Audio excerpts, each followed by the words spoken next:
guys, have you ever listened to another worship team do something amazing and then say to yourself, I wish my worship team could do that? I think we've all been there. This week on 3 in 3, we're going to look at the idea of making the most of what we have. To kick it off, I'd like to start by saying we should make it our own. That is, make the song our own. When we prepare to lead a song, there's absolutely no requirement on us to lead the song exactly as we've heard it.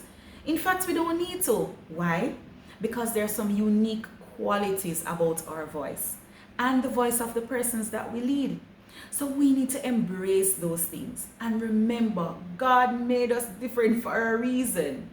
So listen, Jesus had 12 disciples, and the 12 disciples were all different. So why shouldn't we embrace the differences between ourselves and another vocalist or another worship leader?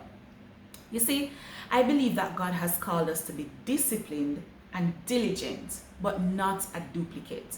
I hope we bear those things in mind as we seek to make the most of what we have. The second thing I'd like to say is that we should remember our home. Now, there are some songs that work because of the context, because of the language, because of nuances in expression. And there are some songs that don't work because of those very same things. And it's important for us to be aware of those nuances and see what cultural expressions are around and which ones we can use to point people to worship God. That's a beautiful thing.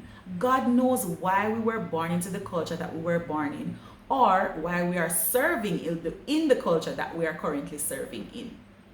The third thing I'd like to say is don't lust, learn.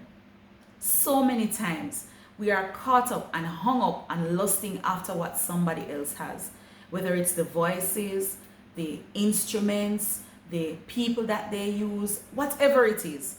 And instead of looking at what we can learn from them, we lust. And lusting wastes time. It's called coveting. And the scripture tells us in Exodus 20 that it goes against God's law. The scripture says, thou shalt not covet. So instead of lusting, see how you can learn from someone else. Ask questions. Pay attention to the different things that they do and see how you can adapt some of those principles to become a better representation or to be better at what you do. You see, I don't want us to waste time lusting, because when we lust, we ignore the things that God has put on the inside of us. And those things are important for the communities that we serve. So guys, I've said 3 things today. Make it your own, remember your home, don't lust, learn. I hope these 3 tips have helped us today. See you next time.